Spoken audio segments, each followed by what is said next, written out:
Department of justice America का पहला reaction आया है तहव्वुर राना का जो प्रत्यर्पण किया गया है उसको लेकर।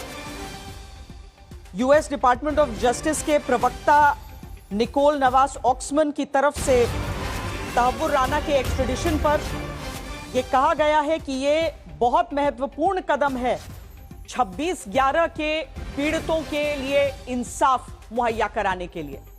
अमेरिकी न्याय विभाग की तरफ से यह टिप्पणी की गई है और यह कहा गया है कि जो 6 अमेरिकी और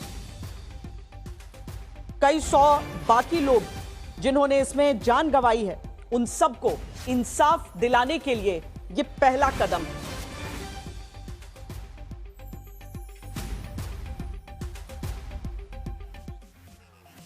मुंबई हमले का गुनहगार तहव्वुर राना और उसके आकाओं ने सपने में भी नहीं सोचा होगा कि एक दिन उसे भारत लाया जाएगा।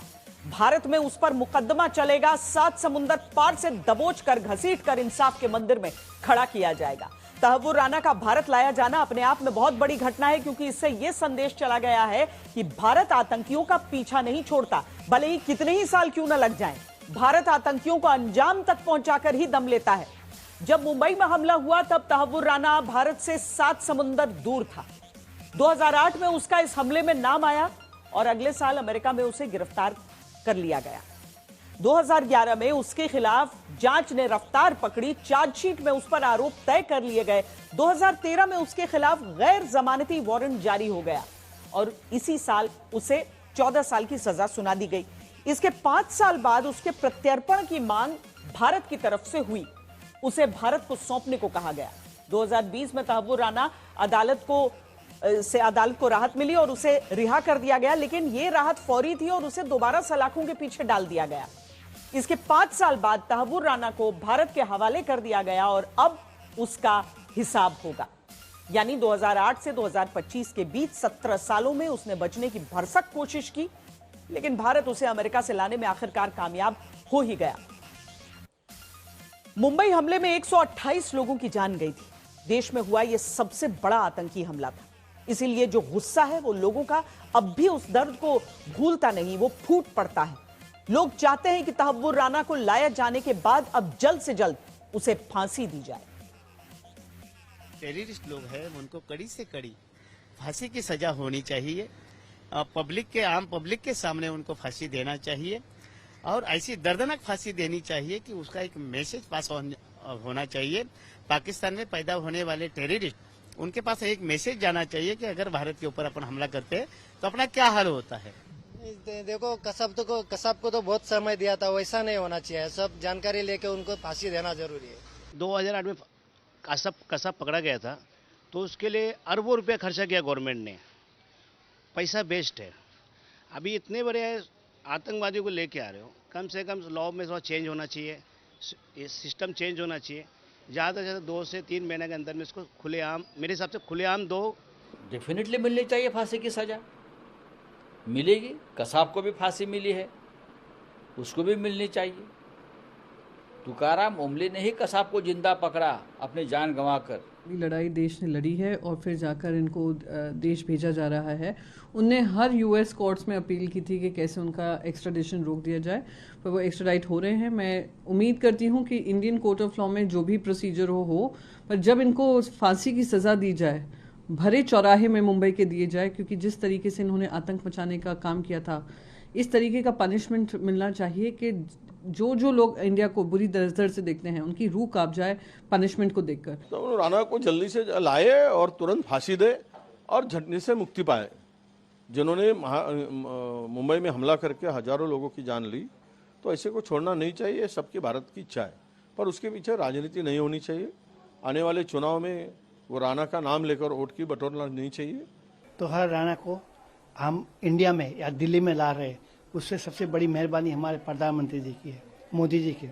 आज इतने करने बाद एक फर्स्ट प्रधानमंत्री जो आज मेन मास्टरमैन जो अमेरिका में था, सुप के बैठा था, आज उसको इंडिया में ला रहे। वो उसके ऊपर राज खोलेगा सब मास्टरमैनों का। जो आतंकवादी हमला हुआ, पाकिस्तान बैठे हाफिज सईद है, दाऊद है, लखवी है, और भी बैठे गुने सुने और भी है। डेविड हेडी तो अमेरिका में जेल में हो 35 साल की।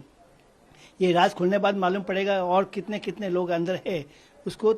तोहर राणा को जब फांसी दोगे ना तो अपना देश हिंदुस्तान एकदम जय जयकार होगा। जो पीड़ित हैं, पीड़ितों के रिश्तेदार हैं, उन सब की तरफ से कहा जा रहा है फांसी दो।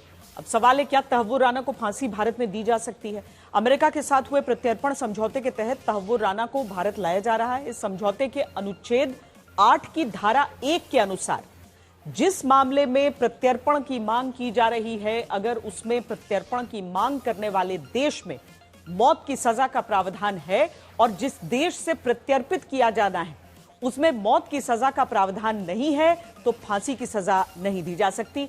लेकिन ऐसे में तहव्वुर राना के साथ खेल यह है कि भारत और अमेरिका दोनों ही देशों में मौत की सजा का प्रावधान है, यानी दोनों ही देश अपराधियों को मौत की सजा देते हैं।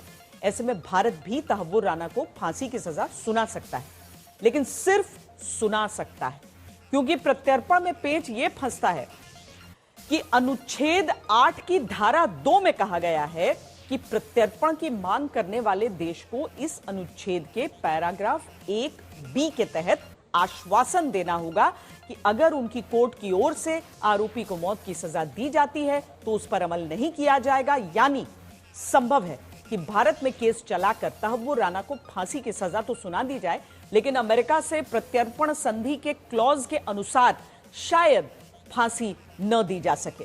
हम इस मामले को और थोड़ा गहराई से समझने के लिए आपको अपने संवाददाता संजय शर्मा के पास लिए चलते हैं। संजय लंबे समय से कोर्ट्स को कवर करते हैं, अलग अलग मामले उन्होंने देखे हैं कि किस तरीके से सजा दी जा सकती है या फिर नहीं फांसी की। संजय, अगर हम आकलन करते हैं इन धाराओं के साथ जो हमने अभी दिखाया, तो उसमें ऐसा लगता है कि मुमकिन है कि फांसी की सजा न हो, पर क्या कह रहे हैं जो एक्सपर्ट्स हैं, कानून के जानकार क्या राय रखते हैं? एक्सपर्ट्स लोगों से हमने बात की है, उनका ये कहना है कि चाहे कितना भी जघन्य अपराध किया हो, जिस एक्स्ट्राडिशन के तहत उन्हें यहाँ लाया गया भारत में, वो उसमें फांसी की सजा यानी सजाए मौत उनको नहीं दी जा सकती है, कैपिटल पनिशमेंट नहीं दिया जा सकता है।